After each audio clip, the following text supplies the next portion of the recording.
Cada 28 de septiembre se conmemora el Día Mundial contra la Rabia, una fecha que nos recuerda la importancia de la prevención, la vacunación y la conciencia sobre esta enfermedad que puede ser mortal para humanos y animales. Este año la noticia del caso ocurrido en Zacatecas, donde una joven perdió la vida tras ser contagiada por un zorrillo, nos muestra que la rabia sigue siendo una amenaza real y que todos debemos estar informados y preparados. En este episodio exploraremos qué es la rabia, cómo se transmite, cuáles son los animales más riesgosos y cómo proteger a nuestra mascota y a nuestra familia. Hablaremos sobre la importancia de la vacunación, de la atención inmediata tras un accidente con un animal sospechoso y de las medidas preventivas que podemos aplicar en casa y en nuestra comunidad. Acompáñanos para entender cómo podemos prevenir la rabia, cómo actuar ante una exposición y qué rol juega cada uno de nosotros en la salud pública. Todo mientras honramos la memoria de quienes han perdido la vida por esta enfermedad y reforzamos nuestro compromiso con la seguridad de nuestros peludos y nuestra familia.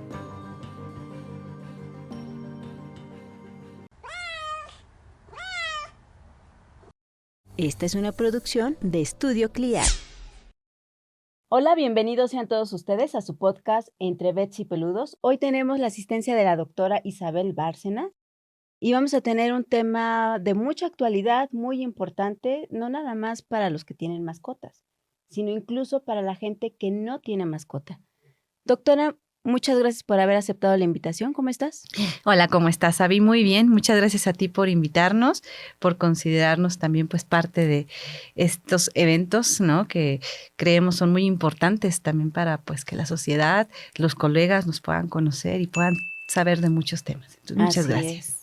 Bienvenida, doctora. Oye, y hablando de conocer, cuéntanos, por favor, ¿a qué te dedicas tú? Bueno, mira, yo soy docente de la Universidad Autónoma de Querétaro, doy clases a los futuros médicos veterinarios en los primeros semestres, pero además de eso, pues también he recorrido un camino en la investigación del tema de la rabia, principalmente la rabia paralítica bovina.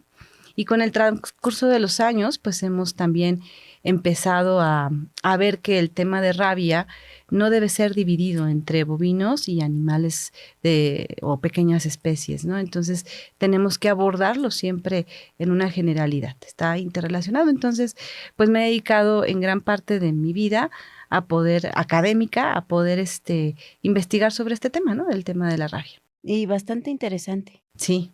Entonces, yo creo que todas las personas deberíamos de estar preocupados y ocupados en esta situación. Así que hace muy poco tiempo, el mes pasado en agosto, escuchamos de un caso en Zacatecas de una chica que fue atacada, mordida por un zorrillo y que desafortunadamente pues perdió la vida. ¿Tú qué crees que podamos aprender de esta situación? Pues qué desafortunado que se estén dando este tipo de casos cuando sabemos que la rabia es 100% prevenible.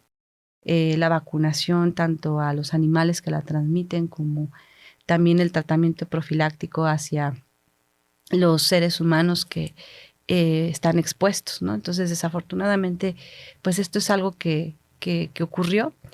Y yo creo que lo que tenemos que aprender de este tema es que si bien somos un país declarado desde el 2019 como libre de rabia en humanos transmitida por perros, no estamos aún libres de esta enfermedad en otro tipo de fauna, que es la fauna silvestre, ¿no? También nos enseña que, pues, en estos lugares o en estos sitios en donde hay una mayor diversidad de fauna que, pues, es potencial transmisora del virus de la rabia, pues debemos de tener las alertas, la difusión. La gente tiene que estar bajo el conocimiento de pues las especies que pueden transmitir la enfermedad, que necesitan también mantener en alerta a las instancias de salud, por ejemplo, centros de salud, que estoy segura que en diversas comunidades o en diversos territorios deben de estar, tienen que estar en esta vigilancia, ¿no? Y también creo que es importante voltear a ver que si bien la rabia en perros ya no es un problema, puede resurgir a partir de este tipo de animales que puedan transmitir la enfermedad al ser humano, pero también a los perros y a los gatos.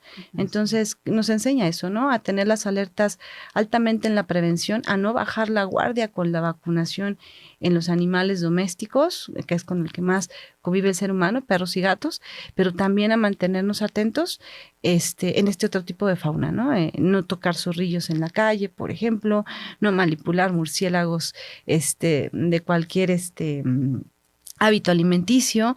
Entonces, bueno, eso es lo que nos invita y nos pone a reflexionar.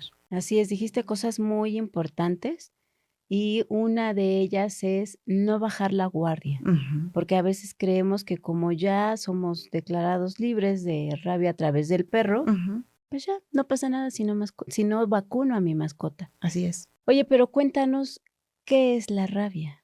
Bueno, pues mira, la rabia es una enfermedad infectocontagiosa, es zoonótica. Sabemos, yo creo que tu público ya está muy relacionado con qué es el tema de la zoonosis, pero bueno, vamos a ponerlo un poco, ¿no? En el cuadro. Son aquellas enfermedades que se transmiten de los animales al ser humano. Entonces, bueno, la rabia es una zoonosis, es causada por un virus que afecta principalmente al sistema nervioso central y es por eso que causa una encefalitis, en donde, bueno, se caracteriza por tener signos nerviosos, incoordinación, principalmente, y bueno, ya cuando el virus está excretando viene la salivación exagerada sin control alguno, ¿no? Es una enfermedad mortal. Una vez que se presentan los signos, ya no hay desafortunadamente nada que hacer. Y bueno, el animal o el ser humano muere. Es una enfermedad que también tiene una distribución mundial, principalmente en Asia y en África. Los casos en humanos son mayormente causados por la mordedura de perro. En nuestro continente, pues el murciélago hematófago es el principal reservorio y transmisor del virus. Y en México, pues como ya lo habíamos platicado, si bien ya no se transmite la rabia a los seres humanos por los perros, sí la tenemos en el ciclo silvestre, en donde un murciélago puede infectar un perro y un perro pues puede infectar al ser humano. Este tipo de transmisión se le conoce como transmisión indirecta. Sin embargo, también está la directa, ¿no? Que es de perro a humano o bien de algún animal de fauna silvestre al ser humano, ¿no? Entonces, pues la rabia es esta zoonosis aguda y mortal. Así es. En el caso de Zacatecas, como mencionaste, fue a través de un animal silvestre, un zorrillo. Un zorrillo. Pero entonces, ¿qué precauciones deberíamos de tener los tutores con nuestras mascotas? Que no tenemos esos animales silvestres en casa, pero sí algo nos comentaste, las mascotas pues pueden contagiarse también a través de esos animales. Fíjate que la enfermedad es una enfermedad muy interesante porque hablamos de diferentes entornos ecológicos, ¿no? Quizás aquí en la ciudad difícilmente vamos a ver que nuestro perro, nuestro gato convive con un zorrillo o está expuesto de manera más frecuente a un murciélago, ¿no? O a otro tipo de fauna silvestre. En áreas rurales veríamos mayor riesgo de esta exposición. Entonces, como tutores, ¿qué prevención tendríamos que tener? En áreas urbanas, insisto, no bajar la guardia con la vacunación. Nosotros a veces que estamos acá en la ciudad salimos al campo, por ejemplo, de vacaciones, a acampar, nos gusta llevarnos a nuestra mascota y quizás no vemos el entorno ecológico en el que estará nuestra mascota, ¿no? Entonces, muy posiblemente en esos momentos estar vigilantes de si nuestro perro, nuestro gato, más frecuentemente el perro, pues haya sido mordido, haya estado jugando con algún animal silvestre, murciélago, zorrillo. Luego se encuentran ahí los murciélagos tirados en el campo o en el sitio y pues el perro es curioso, va, lo lame, lo muerde, ¿no? Entonces, que bueno, por esta situación sería difícil el contagio, pero pues sí hay que estar bastante vigilantes en ese sentido, ¿no? Y llegar a lo mejor a nuestros sitios, ya a la ciudad, a nuestras casas, y empezar a observar al perro, ¿no? Su comportamiento. El perro, pues, generalmente cuando está infectado de la enfermedad, pues, va a presentar cierto temor a tomar agua, el cambio de conducta va a ser furioso, va a estar decaído, y ya en etapas terminales va a empezar a salivar.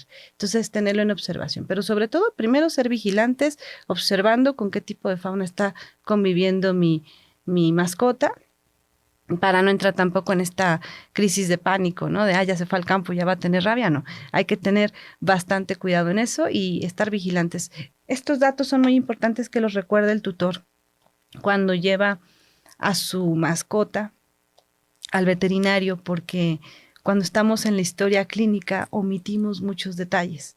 Y uno de esos es, salí al campo, mi perro estuvo jugando con determinado tipo de fauna. Entonces, ese tipo de datos son muy importantes para el clínico, ¿no?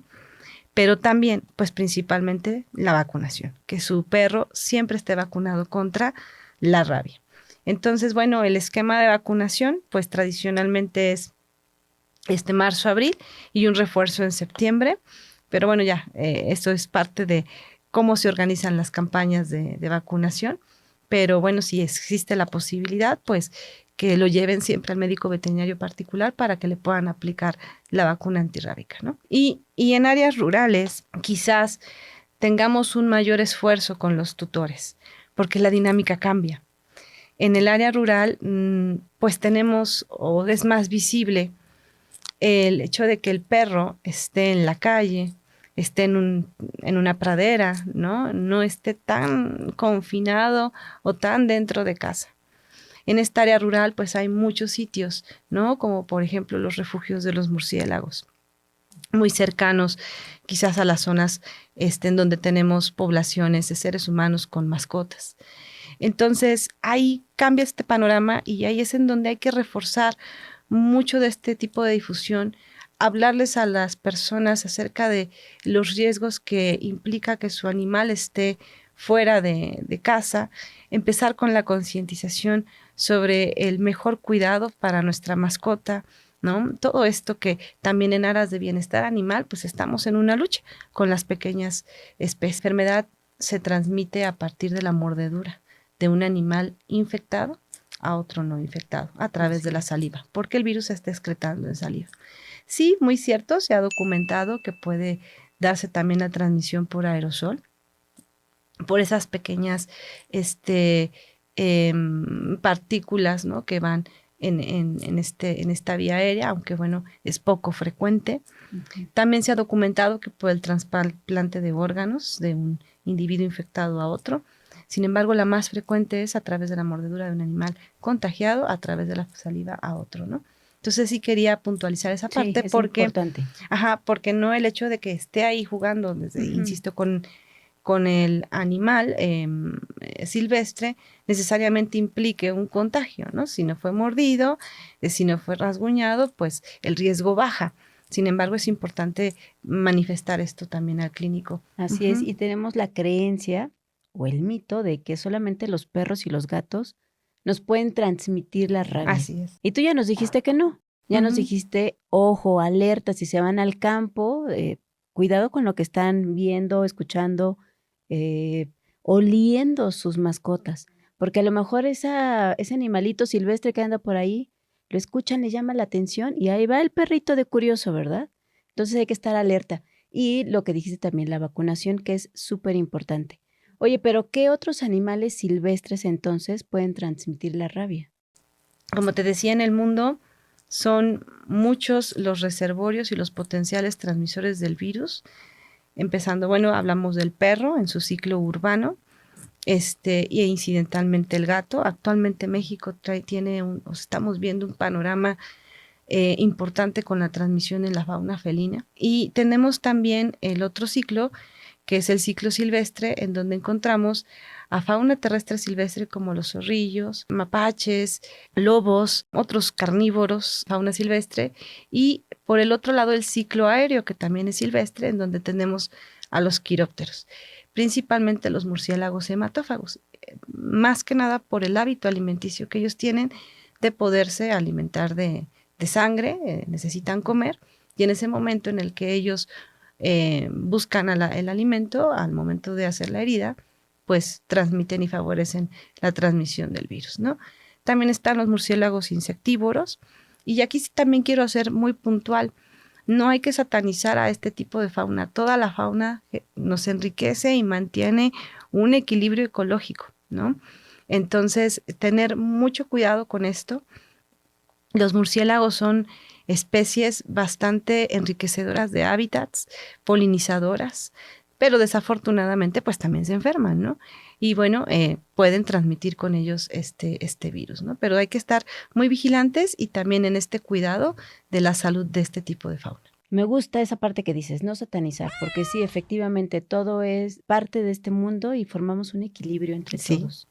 Oye, doctora, ya nos dijiste entonces que el mapache, el murciélago, el lobo, ¿qué otros animales silvestres pudieran transmitir la rabia? Bueno, mira, en realidad, rabia puede afectar a cualquier mamífero de sangre caliente. Cualquier animal infectado puede ser transmisor potencial del virus de la rabia. Oye, pero entonces mencionas que debemos de estar alertas. En caso de que resulte que mi mascota se fue y otro animalito silvestre lo mordió, lo atacó, ¿qué debería de estar yo alerta a que tenga esa mascotita? Bueno, primero estar conscientes de que fue agredido, de que fue mordido por un animal silvestre que sea un potencial reservorio del virus de la rabia, como por ejemplo un murciélago, ¿no? O un zorrillo, que sería lo más frecuente que pudiéramos ver nosotros dentro de nuestro país o nuestros entornos. Segundo, pues una vez que ocurrió esto, dar aviso al médico veterinario particular. Y el médico veterinario particular tendrá que dar aviso a las autoridades de salud correspondientes para que puedan llevar a cabo todo este monitoreo y toda esta vigilancia y atención médica, tanto en el reservorio o en el transmisor, que en este caso sería nuestra mascota, el perro, como en el ser humano. Porque bueno, ya que tenemos el antecedente de que fue agredido por una fauna silvestre, potencial transmisor del virus de la rabia, difícilmente vamos nosotros a poder encontrar al murciélago o al zorrillo como para poder valorarlo, ¿no? Entonces, al que vamos a tener va a ser al perro, a nuestra mascota. Entonces, es a él a quien tendríamos que darle esta primera atención, que es la vigilancia por 10 días, ver cómo se comporta, insisto, las fases de esta enfermedad es ver a nuestro animal decaído, postrado, también lo vamos a ver con cierta intolerancia al agua, agresivo, y ya más avanzados los signos clínicos, una incoordinación, pero sobre todo la secreción de saliva. Los perros manifiestan el cuadro clínico de la rabia furiosa, más no la rabia paralítica, que es cuando ya se paralizan los músculos, ¿no? Y por eso es que pues miembros o bueno, para ponerlo un poco más conocido, las patas delanteras y las patas traseras pues se rigen, ¿no? Y ya no se puede mover. El perro no manifiesta esto. El perro va únicamente a manifestar la sintomatología furiosa, posteriormente, insisto, la salivación y finalmente la muerte, ¿no? Entonces, cuando nosotros vemos esto en nuestro animal, en nuestra mascota, en nuestro paciente, difícilmente vamos a poder hacer algo. Ya no hay reversa. Y ahí es en donde nosotros tenemos que entonces enfocar los esfuerzos hacia prevenir el caso de rabia, pero en el ser humano. Porque pues hubo una convivencia y entonces entra todo este monitoreo, esta investigación epidemiológica por parte de las autoridades de salud para que se pueda llevar a cabo un correcto tratamiento profiláctico y entonces evitemos que el ser humano o el dueño de la mascota pueda morir, ¿no? En otro de los episodios que hemos hecho de rabia, tocábamos ese punto justamente de que se vacunan las mascotas para prevenir también la enfermedad en los humanos. Por supuesto. Para cuidar a los humanos. Entonces, creo que sí es muy importante ese punto. La vacuna previene 100% la enfermedad de la rabia. Sí, así Entonces, es. si vacunáramos a nuestras mascotas, no tendríamos ese problema. Una preocupación, claro, sí. Este tipo de preocupaciones, ¿no? Así es.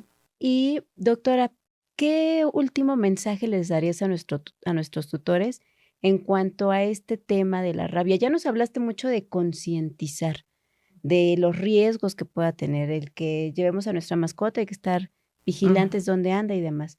Pero, ¿qué último mensaje les pudieras dejar? Primero, no se cree una alarma. La idea no es que se vayan con un pánico, ¿no? Colectivo, sino primero que seamos conscientes que las enfermedades en los animales pueden afectar al ser humano. Segundo, me gustaría enfatizar mucho la importancia de vacunar a nuestras mascotas, ya sea a través de las campañas que ofrece el sector salud o también en clínicas particulares veterinarias. Con respecto a esta enfermedad, me gustaría platicarles que hay diferentes estrategias y pues la que más prevalece sin duda es la vacunación, es la clave del éxito para poder prevenir a la rabia, pero junto con ella también se lleva el control de poblaciones de los reservorios. En este caso hablamos que el principal reservorio en la fauna urbana es el perro. Una de las cosas del por qué se lleva a cabo la esterilización canina y felina es precisamente como medida de control, o nació de esto, de la medida de control para la prevención de la rabia por allá de los años de 1970, 1990. Actualmente pues se sigue desarrollando ya también con otros bemoles, con otros aristas, pero sí que sepan que es una estrategia que se lleva a cabo precisamente para poder controlar a la enfermedad a partir de esta medida, ¿no? Y que es gracias a estas dos acciones, la vacunación, la esterilización, la difusión, el monitoreo de biológicos también que se tiene para los seres humanos, que la rabia ha logrado tener este estatus, la rabia transmitida por perros en México, ha logrado tener este estatus de libre, pero que no nos vayamos con la finta de que pues ya no hay rabia en México, ¿no? La rabia sigue manteniéndose en el ciclo silvestre, puede transmitirse a nuestras faunas de pequeñas especies, los perros y los gatos, y pues por ende podemos tener también casos en seres humanos, ¿no? Entonces, solamente un llamado a que estemos vigilantes, a que seamos conscientes de que la enfermedad aún prevalece en nuestro país y que pues sigamos vacunando, sigamos llevando a nuestras mascotas al veterinario y no evitemos ningún tipo de información que le pueda ser útil al clínico para poder llevar a cabo un buen diagnóstico. Así es. A veces podemos creer que no es importante comentar, me fui el fin de semana al campo, al bosque, qué sé yo, pero todos esos puntos son de gran utilidad justamente para llegar a un diagnóstico adecuado. Pues en esta segunda etapa tenemos la compañía del doctor Alejandro Enríquez Vázquez. Muy buenas tardes, ¿cómo está? ¿Qué tal? Buenas tardes. Muchas gracias por la invitación. Doctor, cuéntenos por favor, usted también nos va a hablar acerca de la rabia, pero antes cuéntenos por favor, ¿a qué se dedica? Bueno, actualmente soy docente también de la licenciatura en Medicina Veterinaria en la Facultad de Ciencias Naturales aquí de la UAC, pero me he dedicado mucho tiempo al diagnóstico. Soy patólogo veterinario y he trabajado mucho diagnóstico, incluyendo diagnóstico de rabia. Ok, por eso es que lo trajimos, doctor, porque usted y la doctora Isa son los expertos en la UAC en rabia. Entonces quisimos traer a los mejores y dijimos ellos. Así que, doctor, cuéntenos entonces. Sabemos que también la vacunación es súper importante y es la medida en la que vamos a utilizar para prevenir la rabia. Pero aquí en México se realizan campañas de vacunación, nos decía la doctora, se hace la primera campaña en marzo, abril, la segunda en septiembre. ¿Cómo han sido estas campañas? ¿Qué tan efectivas son para la vacunación de nuestras mascotas? Realmente estas campañas han sido muy efectivas. Una de las ventajas que tiene la vacuna es que el virus es muy estable. Entonces esto ha permitido que sea muy eficaz. No es un virus que mute fácilmente. Entonces realmente la vacunación ha sido efectiva, de tal manera que, bueno, se ha logrado estar libre de rabia humana transmitida por perro. Entonces sí es una campaña que ha sido muy efectiva y que ya también en otros países se ha estado implementando. Entonces es muy importante que en esas campañas de vacunación o con nuestro médico veterinario y en el consultorio llevemos a nuestras mascotas a vacunar, ¿verdad? Sí. Y entonces, si supongamos que nos fuimos al campo y nuestra mascota es atacada por un animal silvestre y que este animal pues no sabemos si tiene o no tiene la rabia. ¿Qué medidas deberíamos de tomar nosotros justamente para nuestra mascota, incluso también para nosotros? Lo primero que tenemos que hacer es mantenerlo en observación, la limpieza de las heridas también. Algo que es importante y que también se ha visto en humanos, por ejemplo, en la zona de agresión, si ponemos en chorro de agua, se puede llegar a disminuir un 20% la posibilidad de que el virus se pueda instalar. Entonces, hay que lavar y desinfectar bien las heridas y mantener en observación. ¿Cuánto tiempo sería como el indicado de que el agua chorro nos esté cayendo en ese Por 10 día? minutos. Con 10 minutos, Ujú. ok. ¿Y hay que aplicar algún antiséptico o algo para la Bueno, zona? ahí sí, porque aparte del virus de la rabia, pues en la boca hay microbiota y entonces puede haber alguna infección bacteriana aparte, ¿no? Entonces, no solamente lavado, sino también hay que aplicar algo para desinfectar. Ok.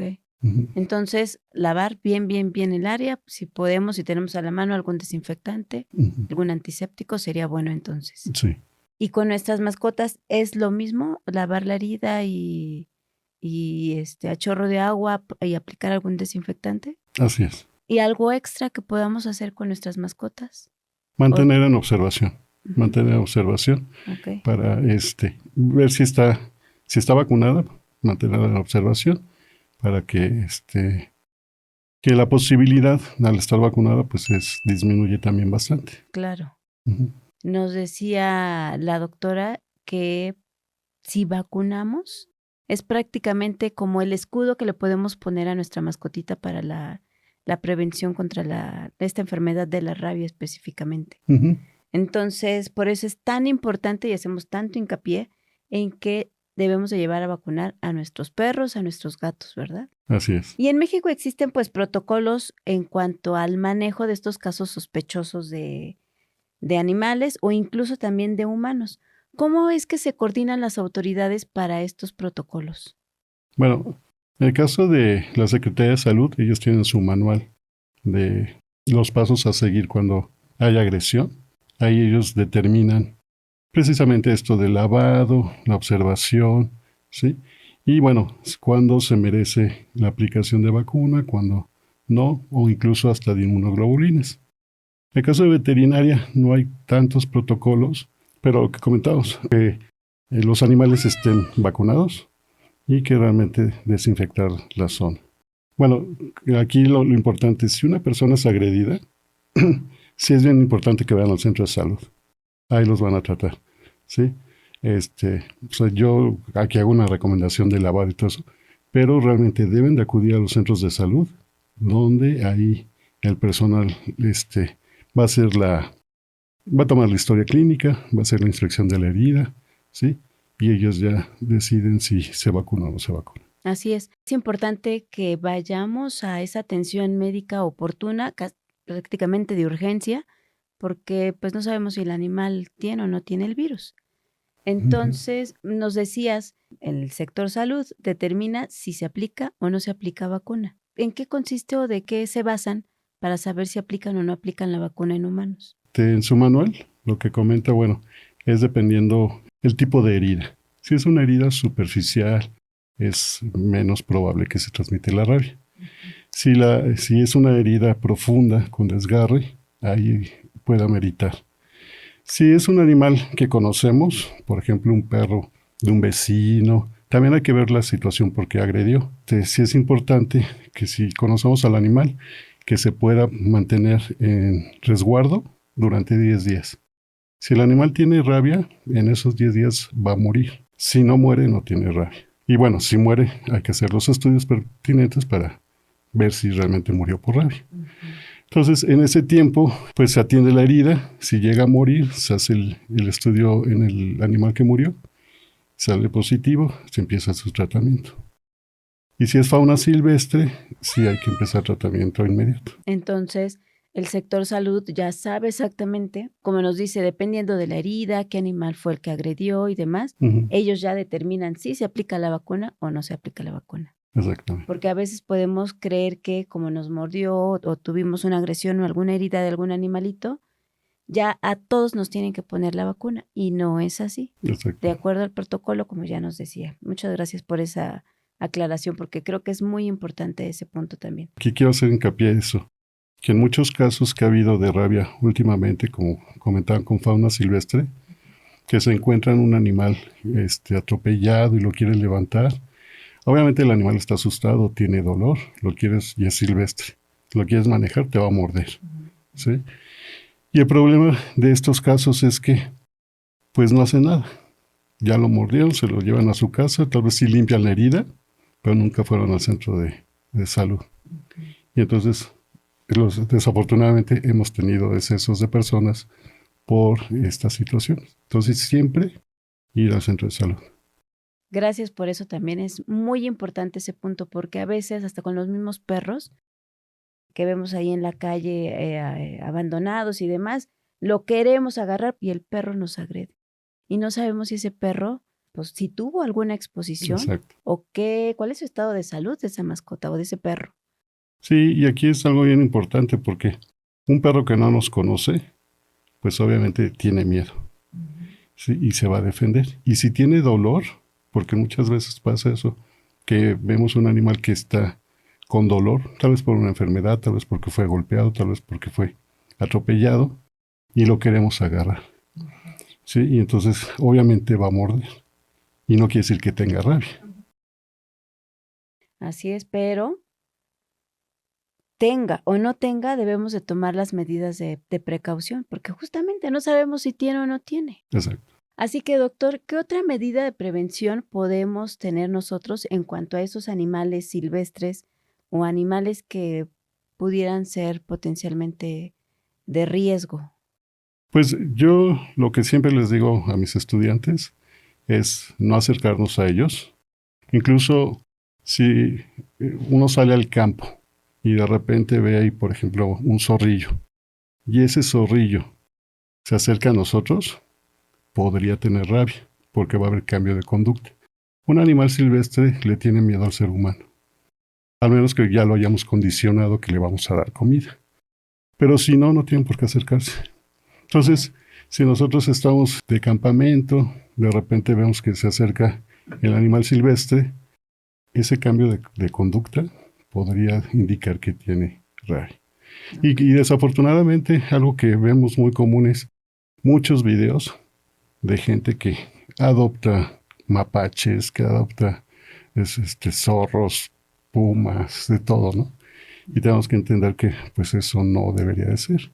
Entonces hay que tener mucho cuidado con ese manejo de la fauna silvestre. Así es. Sí, son muy bonitos y nos los queremos llevar a la casa, pero hay que tener respeto con esos animales y precaución también, porque justo no sabemos su estado de salud. Exacto. Hace un rato nos comentaba la doctora Isa acerca de la hidrofobia. ¿Nos puede comentar un poco más acerca de esta situación o estos signos que mantienen estos perritos o que tienen estos perritos o estos animales?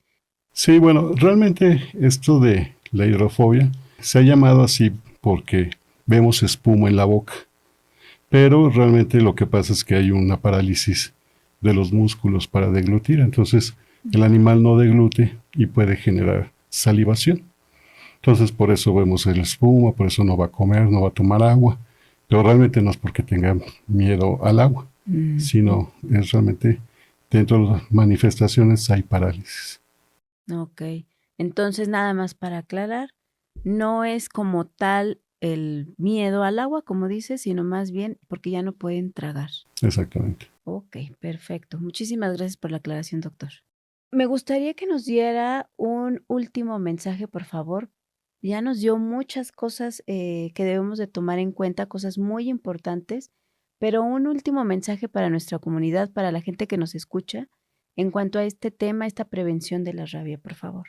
Yo creo que, bueno, lo primero es siempre mantenerse informado sobre qué es la rabia para no caer en estos mitos, ¿no? Entonces, que a veces son muy, muy comunes escuchar sobre la rabia. Y segundo, bueno, no bajar la guardia en la vacunación de nuestros mascotas o animales de compañía. Realmente es bien importante la vacunación. Y mucha gente puede decir, es que pues no sale de casa.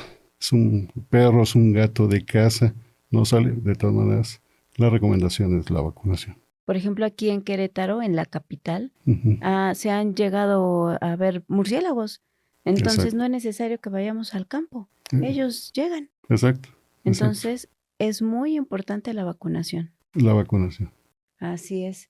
Doctor, ¿se quiere despedir de nuestra audiencia? Sí, pues muchas gracias por la invitación. Gracias. Espero que se sigan informando de rabia.